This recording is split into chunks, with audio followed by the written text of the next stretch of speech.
नमस्कार दोस्तों, आज हम लोग बात करेंगे इंडियन पॉलिटी के बारे में। और इंडियन पॉलिटी पर आधारित ये हमारी 9वीं क्लास है। और आज की क्लास में हम लोग बात करेंगे राज्य विधायिका और उच्चतम न्यायालय के बारे में। दोस्तों, यदि आप यूजीसी नेट जेआरएफ की तैयारी कर रहे हैं या असिस्टेंट प्रोफेसर का एग्जाम दे रहे हैं तो इन दोनों के सिलेबस पर आधारित हमारी ये क्लासेस हैं। चलिए शुरुआत करते हैं। और प्रत्येक मुद्दे पर पहले हम लोग राज्य विधायिका के बारे में बात करेंगे, फिर न्यायपालिका के बारे में बात करेंगे। तो जब हम लोग राज्य विधायिका के बारे में बात करते हैं तो विधायिका का सीधा मतलब है विधान बनाने वाली संस्था। अब जैसे आपने केंद्र में नियम कानून बनाने के लिए दो सदन होते थे। कौन कौन से? एक लोकसभा और दूसरा राज्यसभा। लोकसभा को निम्न सदन कहा जाता है, निम्न सदन, और राज्यसभा को उच्च सदन कहा जाता है। अब देखिएगा, तो राज्य विधायिका क्या करेगी? राज्यों में नियम कानून बनाएगी। किस पर? जो राज्य से संबंधित, यानी जो राज्य विषय से संबंधित नियम कानून होंगे वहीं पर यह काम करेगी। कहां पर? राज्य विधायिका। अब देखिएगा, अगर राज्य विधायिका के बारे में समझें तो यहां पर आपको दो तरीके के राज्य विधायिका देखने को मिलेंगी। एक ऐसे राज्य हैं जहां पर केवल विधानसभा है। क्या है? विधान सभा है। ठीक है ना? तो राज्यों में नियम कानून कौन बनाएगा? यही विधानसभा ही उस राज्य में कानून बना देगी। लेकिन कुछ ऐसे राज्य हैं जहां पर एक सदन, इसको एक सदन कहेंगे, लेकिन कुछ ऐसे राज्य हैं जहां पर दो सदन हैं। जैसे उत्तर प्रदेश। ठीक है ना? उत्तर प्रदेश में विधानसभा है, इसी को निम्न सदन कहते हैं, निम्न सदन। और दूसरा है विधान परिषद, विधान परिषद। ठीक है ना? और विधान परिषद को क्या कहते हैं? उच्च सदन कहते हैं। तो राज्यों का ये उच्च सदन हो गया और राज्यों का ये निम्न सदन हो गया। तो इस तरीके से आप देखते हैं कि कुछ ऐसे राज्य हैं जहां पर दो सदनी व्यवस्था है, बाकी ज्यादातर एक सदन से ही काम चलता है। तो जब विधानसभा और विधान परिषद और राज्यपाल, ठीक है ना, जैसे केंद्र में आपने नियम बनाने का तरीका देखा था कि पहले लोकसभा से पारित होगा, फिर राज्यसभा में जाएगा कोई बिल, और फिर दोनों सदनों से पास होगा तो राष्ट्रपति साइन कर देगा, तब वो जाके नियम कानून बनता था। ठीक वैसे ही प्रदेशों में है। लेकिन जहां पर एक सदनी है वहां पर विधानसभा ही है, तो विधानसभा जब पारित कर देती है तो राज्यपाल उसमें साइन कर देते हैं, वो नियम कानून बन जाता है। ठीक है ना? उसके अपने तरीके हैं, कुछ को केंद्र के लिए भेज देता है, बहुत सारे हैं, आगे हम लोग बात करेंगे। और जिन राज्यों में दो सदन है, यानी विधानसभा है और विधान परिषद भी मौजूद है, वहां पर कोई भी नियम कानून बनाने से पहले दोनों सदनों से पारित करा के राज्यपाल के पास भेजा जाता है। तो इस तरीके से राज्य विधानमंडल किससे मिलकर बना हुआ है? विधानसभा और राज्यपाल से। और जिन राज्यों में दो सदनी व्यवस्था है वहां विधानसभा, विधान परिषद और राज्यपाल मिलकर विधानमंडल का निर्माण करते हैं। तो ऐसी व्यवस्था भारत के राज्यों में। आगे हम लोग बात करते हैं। देखिएगा, दो सदनों विधानसभा और विधान परिषद से मिलकर वर्तमान में 6 ऐसे क्षेत्र हैं जहां पर क्या बने हुए हैं? विधानसभा और विधान परिषद दोनों हैं। यानी 6 ऐसे राज्य हैं जहां पर विधानसभा और विधान परिषद दोनों हैं। वो 6 राज्य कौन कौन से हैं? आंध्र प्रदेश, जहां पर विधान परिषद की सदस्यों की संख्या कितनी है? 58। दूसरा है उत्तर प्रदेश, जहां पर विधान परिषद की संख्या कितनी है? 100 है। फिर है कर्नाटक, जहां पे 75 है। फिर है तेलंगाना, और फिर है बिहार में 75, और महाराष्ट्र में है 78। तो इस तरीके से 6 ऐसे राज्य हैं जहां पर द्विसदनी व्यवस्था है। बाकी सारे के सारे जितने भी राज्य हैं सब जगह एक सदनी व्यवस्था है, यानी विधान सभा और इस तरीके से बन जाते हैं। अब देखिएगा, तो सबसे पहले हम लोग बात करेंगे विधान परिषद के बारे में। अब देखिए, विधान परिषद क्या है? विधान परिषद ये राज्यों के उच्च सदन हैं। प्रत्येक जिन राज्यों में विधान परिषदें हैं, ये वहां के उच्च सदन मानी जाती है। कौन? विधान परिषद। और अनुच्छेद 169 के अनुसार संसद विधान परिषद का गठन और विघटन कर सकती है।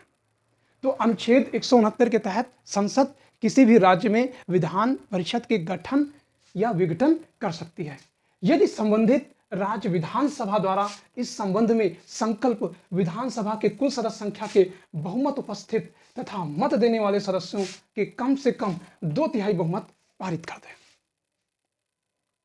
ठीक है ना? ध्यान दीजिएगा इसको एक बार फिर से।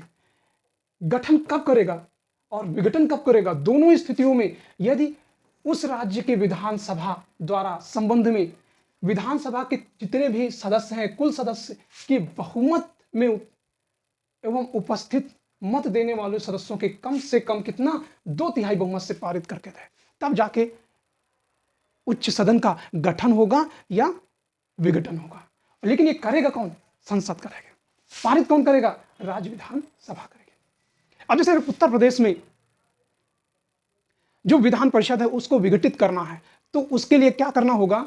राज्य विधानसभा अपने सदस्यों के 2/3 बहुमत से क्या करेगी? पारित करके संसद में भेज देगी और ऐसी अवस्था में विधान परिषद का विघटन हो जाएगा। आगे हम लोग बात करते हैं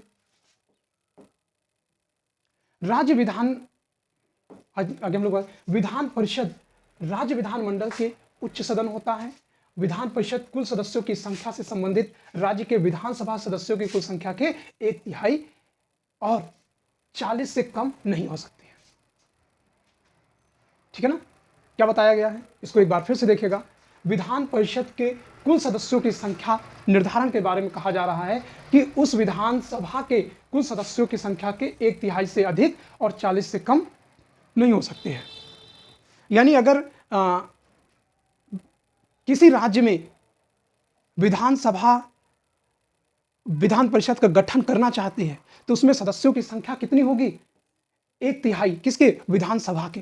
ठीक है ना? और कम से कम 40 से कम नहीं होगी, यानी 40 से अधिक होगी या 40 हो सकती है। लेकिन कह रहा है कि 40 से कम नहीं हो सकती, यानी 40 हो सकती है। विधान परिषद का सदस्य बनने के लिए न्यूनतम आयु सीमा कितनी निर्धारित है? 30 वर्ष। ठीक है ना? और 30 वर्ष ही किसमें? राज्यसभा में भी निर्धारित की गई है। आगे हम लोग बात करते हैं विधान परिषद एक अस्थायी सदन है, यह कभी भंग नहीं होता है। विघटित हो सकता है, भंग नहीं होता है। विधान परिषद प्रत्येक सदस्य का कार्यकाल 6 वर्ष होता है। ठीक वही नियम कानून लागू है जो केंद्र में है, यानी राज्यसभा के। परंतु प्रत्येक दूसरे वर्ष 1/3 सदस्य अपना कार्यकाल पूरा करके अवकाश ग्रहण करते हैं, जैसा कि आपने वहां भी पढ़ा था। उसके स्थान पर नवीन सदस्य निर्वाचित होते हैं। विधान परिषद के सदस्यों का निर्वाचन अप्रत्यक्ष रूप से होता है, यानी डायरेक्ट नहीं होता है। वो जनता के बीच में डायरेक्ट चुनाव नहीं लड़ते हैं।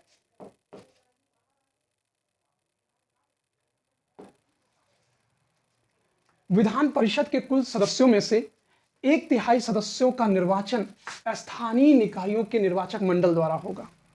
यानी जो स्थानीय निकाय होंगे जो चुने जाते हैं वो लोग क्या करेंगे? 1/3 सदस्य चुनेंगे। 1/3 सदस्यों का निर्वाचन विधानसभा के सदस्यों द्वारा होगा।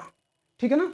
और 1/12 सदस्य माध्यमिक अथवा उच्च विद्यालयों में कम से कम 3 वर्ष से अधिक शिक्षण कार्य करने वाले अध्यापकों का होता है। यानी 3 वर्ष तक क्या है? वो शिक्षण कार्य कर रहे हों।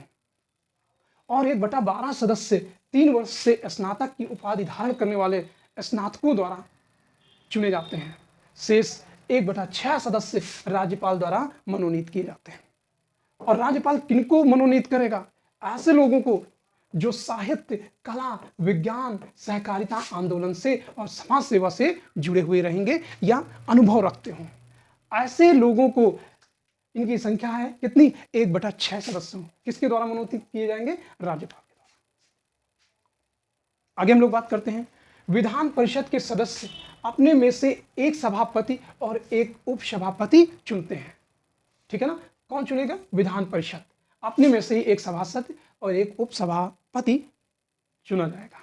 विधान परिषद सभापति और उपसभापति एक दूसरे को संबोधित करके अपना पद त्याग सकते हैं। जैसे दोनों में से कोई एक नहीं रहना चाहता है तो वो एक दूसरे को अपना त्याग पत्र देते हैं। आगे हम लोग बात करते हैं, सभापति और उपसभापति को विधान परिषद सदस्यों द्वारा प्रस्तावित करके उनके पद से हटाया जा सकता है। ठीक है ना, क्या कहा गया? सभापति और उपसभापति को विधान परिषद सदस्यों द्वारा प्रस्तावित करके उनके पद से हटाया जा सकता है, परंतु इस आशय की लिखित सूचना सदन द्वारा 14 दिन पूर्व देनी होगी। ठीक है ना।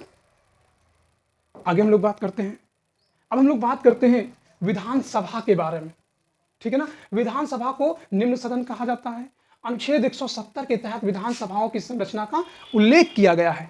क्या कहा गया है? विधानसभा के सदस्यों का कार्यकाल 5 वर्ष का होता है। विशेष परिस्थितियों में राज्यपाल विधानसभा को 5 वर्ष से पूर्व भी क्या कर सकता है? भंग कर सकता है। विधानसभा सदस्य निर्वाचित होने के लिए न्यूनतम आयु सीमा कितनी? 25 वर्ष होती है, जबकि उच्च सदन में 30 वर्ष थी। आगे हम लोग बात करते हैं, विधानसभा सदस्यों का चुनाव वयस्क मताधिकार द्वारा प्रत्यक्ष रूप से किया जाता है, यानी डायरेक्ट जनता इनको क्या करती है? वोटिंग करते हैं। आगे हम लोग बात करते हैं, प्रत्येक राज्य विधानसभा में अधिकतम 500, यानी अगर राज्यों में विधानसभा के सदस्यों की संख्या कितनी? अधिकतम 500, इससे ज्यादा नहीं हो सकती है। वैसे उत्तर प्रदेश में 403 है। ठीक है ना, तो अधिकतम कितनी हो सकती है? 500 हो सकती है, और न्यूनतम 60 सदस्य हो सकते हैं। अपवाद स्वरूप गोवा और मिजोरम ऐसे 2 राज्य हैं जहां पर 40 है, और सिक्किम में कितना है? महज 32 विधानसभा सदस्य निर्धारित किए गए। ठीक है ना, बता दिया गया है कि न्यूनतम 60 होंगे, लेकिन अपवाद स्वरूप कितने हो सकते हैं? गोवा और मिजोरम में 40 हैं, जबकि सिक्किम में कितने हैं? 32 हैं। राज्य केंद्र शासित प्रदेशों में विधानसभा सदस्यों की संख्या अलग अलग है, इसके बारे में हम लोग देखते हैं। जम्मू कश्मीर विधानसभा में इनकी सदस्यों की संख्या कितनी है? 24 सीटें। एक मिनट ध्यान दीजिएगा, जम्मू कश्मीर विधानसभा की 24 सीटें पाक अधिकृत कश्मीर के लिए आरक्षित रखी गई हैं। 24 कहाँ के? पाक अधिकृत कश्मीर वाले क्षेत्र हैं। 1 सीट बौद्ध भिक्षुओं के लिए आरक्षित की गई है। 3 सीट मनोनीत केंद्र सरकार द्वारा किया गया। विधानसभा सदस्य अपने में से एक अध्यक्ष और एक उपाध्यक्ष चुनाव करता है। कोई भी विधेयक धन विधेयक है अथवा नहीं, इसका निर्णय कौन करेगा? विधानसभा अध्यक्ष करेगा। जैसे केंद्र में करता है वैसे राज्य में करता है। आगे हम लोग बात करते हैं, विधानसभा अध्यक्ष सदन में किसी विषय पर सामान्यतः मतदान नहीं कर सकता है, लेकिन मत बराबर की स्थिति में वो निर्णायक मत यानी कास्टिंग वोट करता है। ठीक है ना, विधानसभा अध्यक्ष अथवा उपाध्यक्ष एक दूसरे को संबोधित करके अपने त्यागपत्र दे सकते हैं। अध्यक्ष और उपाध्यक्ष को विधानसभा सदस्यों द्वारा सामान्य बहुमत द्वारा हटाया जा सकता है, किंतु इसकी सूचना 14 दिन पहले देनी होगी। विधानसभा की बैठक के लिए गणपूत कितना? 1/10, यानी कोरम कितना होना चाहिए? 1/10 होना चाहिए, तभी विधानसभा की बैठक संचालित की जा सकती है। आगे हम लोग बात करते हैं विधानमंडल की कार्य एवं शक्तियां। विधानमंडल राज्य सूची के विषयों पर कानून बनाने का अधिकार है। विधानमंडल समवर्ती सूची के विषय पर भी कानून बनाने का अधिकार प्राप्त है। ठीक है, परंतु इस बनाए गए कानून को जो है संसद द्वारा कानून के विरोधाभास उत्पन्न होने पर संसद द्वारा बनाया गया कानून ही मान्य होगा। देखिए, राज्य सूची, केंद्र सूची और समवर्ती सूची, तो राज्य सूची में तो राज्य विधानमंडल का अपना एक अधिकार है, वो अपना नियम कानून बनाएगा ही। समवर्ती सूची में कानून बना सकता है, लेकिन अगर केंद्र ने बना दिया तो फिर केंद्र का मान्य होगा। प्रत्येक वित्तीय वर्ष के प्रारंभ में संबंधित राज्य के वित्त मंत्री द्वारा राज्य का वार्षिक वित्तीय लेखा जोखा विधानमंडल के सम्मुख पटल पर रख जाता है। धन विधेयक सर्वप्रथम विधानसभा में ही प्रस्तुत किया जाता है। जैसे केंद्र में धन विधेयक पहले लोकसभा में प्रस्तुत किया जाता था, उसी तरीके से राज्यों में है धन विधेयक पहले विधानसभा यानी निम्न सदन में ही प्रस्तुत होगा। धन विधेयक राज्यसभा द्वारा पारित होने के पश्चात विधान परिषद में पारित होने के लिए भेजा जाता है। ठीक है ना, अब ठीक वैसी शक्तियां हैं जैसे केंद्र में है, तो विधान परिषद द्वारा कोई धन विधेयक 14 दिन के भीतर विधानसभा को वापस नहीं किया जाता है। 14 दिन के भीतर विधानसभा को वापस नहीं किया जाता है तो उस धन विधेयक को दोनों सदनों द्वारा पारित मान लिया जाता है और उसे राज्यपाल के पास हस्ताक्षर करने के लिए भेज दिया जाता है। विधानसभा के निर्वाचित सदस्य राष्ट्रपति के निर्वाचन में मतदान करते हैं। ध्यान दीजिएगा, विधानसभा के निर्वाचित सदस्य यानी जो मनोनीत किए गए वो नहीं होंगे, केवल निर्वाचित सदस्य ही राष्ट्रपति के निर्वाचन में मतदान कर सकते हैं। विधान परिषद के 1/3 सदस्य निर्वाचन विधानसभा सदस्यों द्वारा ही किया जाता है। तो इस तरीके से विधानसभा के बारे में समाप्त होता है। अब हम लोग बात करते हैं न्यायपालिका के बारे में। दोस्तों, न्यायपालिका में सबसे ऊपर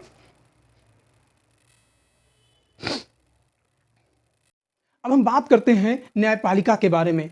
न्यायपालिका में सबसे ऊपर उच्चतम न्यायालय है जिसको हम लोग सुप्रीम कोर्ट कहते हैं, और फिर उसके नीचे उच्च न्यायालय जिसे हाई कोर्ट कहते हैं, और हाई कोर्ट के नीचे है अधीनस्थ न्यायालय।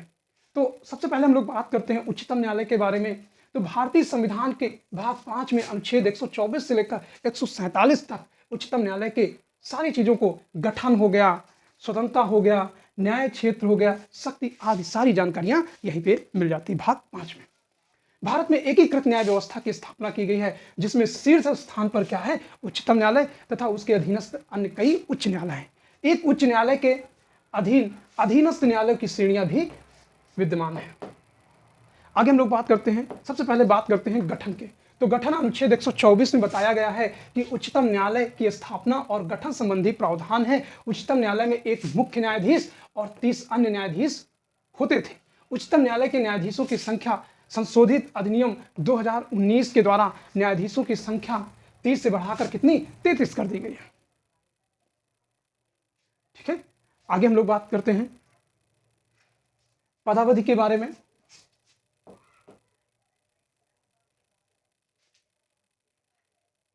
उच्चतम न्यायालय का न्यायाधीश बनने के लिए न्यूनतम आयु सीमा निर्धारित नहीं की गई है। हालांकि अवकाश ग्रहण करने हेतु अधिकतम आयु सीमा कितनी है, 65 वर्ष बताई गई। अवकाश प्राप्ति के बाद उच्चतम न्यायालय के न्यायाधीश भारत के किसी भी न्यायालय या अन्य अधिकारी के सामने वकालत नहीं कर सकते हैं। आगे नियुक्ति के बारे में बात करते हैं। उच्चतम न्यायालय के मुख्य न्यायाधीश की नियुक्ति कौन करेगा, राष्ट्रपति करेंगे। अन्य न्यायाधीशों के मामले में मुख्य न्यायाधीश की सलाह पर राष्ट्रपति अन्य न्यायाधीशों की नियुक्ति करेंगे। योग्यता के बारे में बताया गया है। योग्यता के बारे में कहा गया वो भारत का नागरिक हो, ठीक है ना, वह किसी उच्च न्यायालय या ऐसे 2 या 2 से अधिक न्यायालयों में कम से कम 5 वर्ष के लिए न्यायाधीश या किसी उच्च न्यायालय में 2 या 2 से अधिक न्यायालयों में लगातार 10 वर्ष तक अधिवक्ता रहा हो। ध्यान दीजिएगा सेकंड पॉइंट को, यह कहा गया है किसी उच्च न्यायालय का या ऐसे 2 या अधिक न्यायालय, 2 न्यायालय कम से कम लगातार कम से कम 5 वर्ष के लिए न्यायाधीश हो, तभी वो उच्चतम न्यायालय में न्यायाधीश नियुक्त किया जा सकता है। या किसी उच्च न्यायालय या ऐसे 2 या 2 से अधिक न्यायालय में लगातार 10 वर्षों तक अधिवक्ता के रूप में रहा हो। तीसरा है वह राष्ट्रपति की दृष्टि में कानून का उच्च कोटि का ज्ञाता भी होना चाहिए। शपथ के बारे में बात करते हैं। उच्चतम न्यायालय के राष्ट्रपति उच्चतम न्यायालय के न्यायाधीशों के पद और गोपनीयता की शपथ दिलाते हैं। तो कौन दिलाता है, राष्ट्रपति दिलाते हैं। वेतन भत्तों के बारे में बात करें तो संसद द्वारा उच्चतम न्यायालय के न्यायाधीशों के वेतन भत्तों का समय समय पर क्या है, निर्धारण किया जाता है। ध्यान दीजिएगा कटौती नहीं की जा सकती है।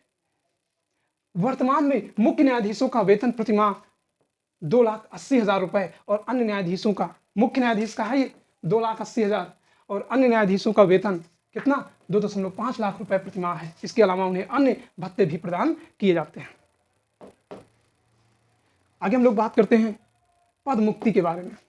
इसके बारे में पद मुक्ति के बारे में उच्चतम न्यायालय के न्यायाधीशों को साबित कदाचार असमर्थता के आधार पर ही संसद के दोनों सदनों के कुल सदस्य संख्या के बहुमत द्वारा उपस्थित मतदान देने वाले सदस्यों को कम से कम 2/3 बहुमत से पारित करके समावेदन के आधार पर राष्ट्रपति द्वारा हटाया जाएगा। यानी उच्चतम न्यायालय के न्यायाधीशों को इतना हटाना आसान काम नहीं है। हटाया तभी जा सकता है जब उस पर कदाचार असमर्थता के आधार पर लगे हों और दोनों सदनों की कुल सदस्य संख्या बहुमत द्वारा उपस्थित मत देने वाले सदस्यों को कम से कम 2/3 बहुमत द्वारा पारित होना, तभी राष्ट्रपति उसे हटा सकते हैं। कोई न्यायाधीश राष्ट्रपति को संबोधित करके अपने हस्ताक्षर सहित लेख द्वारा अपना त्याग पत्र दे सकता है। कहने का मतलब न्यायाधीश जब चाहे वो अपना इस्तीफा राष्ट्रपति को दे सकते हैं। ठीक है ना, इसको देंगे राष्ट्रपति को। संविधान में सर्वोच्च न्यायालय और उच्च न्यायालय के न्यायाधीशों को पद से हटाने के लिए महाभियोग शब्द का उल्लेख नहीं किया गया है। ध्यान दीजिएगा, बहुत महत्वपूर्ण है। संविधान में सर्वोच्च न्यायालय के और उच्च न्यायालय के न्यायाधीशों को पद से हटाने के लिए महाभियोग शब्द का प्रयोग नहीं किया गया है। ठीक है ना। उच्चतम न्यायालय की शक्तियों एवं अधिकारिता के बारे में बात करते हैं। कौन कौन से उच्चतम न्यायालय की शक्तियां एवं अधिकारिता है? तो सबसे पहले हम लोग बात करते हैं आरंभिक अधिकारिता। निम्नलिखित मामले में है भारत सरकार एक या एक से अधिक राज्यों के मध्य उत्पन्न विवादों में, ठीक है ना, तो उसके अधिकार के मामले में है। दूसरा है भारत सरकार और कोई एक राज्य या अनेक राज्यों या एक से अधिक राज्य या अन्य राज्यों के विवाद कहाँ पर सुलझेंगे? उच्चतम न्यायालय में। ये दो या दो से अधिक राज्यों के बीच का विवाद जहां वैधानिक अधिकारों का प्रश्न शामिल हो, वो भी कहाँ चले जाएंगे? उच्चतम न्यायालय में। अब हम लोग बात करते हैं अपीलीय क्षेत्राधिकार के बारे में। किसके बारे में? अपीलीय क्षेत्राधिकार। उच्चतम न्यायालय देश का सबसे बड़ा अपीलीय न्यायालय है। उच्चतम न्यायालय देश का सबसे बड़ा अपीलीय न्यायालय है। ये निचली अदालतों के फैसलों के खिलाफ क्या है? सुनवाई करता है, चाहे वो उच्च न्यायालय हो या अधीनस्थ न्यायालय हो। क्षेत्राधिकार को 4 वर्गों में यथा संवैधानिक, दीवानी, फौजदारी और विशेष अनुमति अपीलों में विभाजित किया जाता है। यानी ऐसे मामले जो संवैधानिक होते हैं उनको अलग सुनवाई होती है, दीवानी, राजस्व, फौजदारी, लड़ाई झगड़े और विशेष अनुमति वाले अलग अलग किया जाता है। उसके बाद हम लोग बात करते हैं परामर्शदात्री क्षेत्राधिकार। ठीक है ना। तो ये बहुत आर्टिकल पूछा जाता है। अनुच्छेद 143 के तहत राष्ट्रपति को यह अधिकार है कि वो सार्वजनिक महत्व के विषय पर उच्चतम न्यायालय से सलाह ले सकता है। कौन? राष्ट्रपति। यानी अनुच्छेद 143 के तहत राष्ट्रपति को नहीं समझ में आ रहा कि क्या करना चाहिए, तो सुप्रीम कोर्ट से वो क्या है? सलाह ले सकता है। हालांकि इस सलाह को राष्ट्रपति मानने के लिए बाध्य नहीं है। उसके बाद करते हैं पुनर्विचार संबंधी क्षेत्राधिकार के बारे में। अनुच्छेद 137 के तहत उच्चतम न्यायालय को यह अधिकार प्राप्त है कि वो स्वयं निर्णयों पर क्या करे? पुनर्विचार करे। यानी जो पीछे निर्णय दिए गए हैं वो उन पर भी पुनर्विचार कर सकता है। किसके? अनुच्छेद 137 के तहत। उसके बाद अभिलेखीय न्यायालय के बारे में बात करते हैं। अनुच्छेद 129 के तहत उच्चतम न्यायालय को अभिलेख न्यायालय माना गया है। इसके फैसले सर्वकालिक लेख अथवा साक्ष्य के रूप में स्वीकार किए जाते हैं। अभिलेखीय न्यायालय का मतलब यह है कि सुप्रीम कोर्ट ने जिन जजमेंटों को दिया है उनको सुरक्षित रखते हैं अगर भविष्य में वो एक नियम कानून का काम करते हैं। ठीक है ना। आगे हम लोग बात करते हैं न्यायाधीश क्षेत्राधिकार। भारत का उच्चतम न्यायालय नागरिकों के मूल अधिकारों का संरक्षक है। मूल अधिकारों को बचाने का अधिकार किसको है? न्यायालय को है। अनुच्छेद 32 के तहत उच्चतम न्यायालय 5 प्रकार के रिट जारी कर सकता है, जैसे बंदी, प्रत्यक्षीकरण, हमने इसके बारे में जब मौलिक अधिकार पढ़ाया था तो वहां पर भी बताया था, परमादेश, प्रतिषेध, अधिकार प्रक्षा और उत्प्रेषण।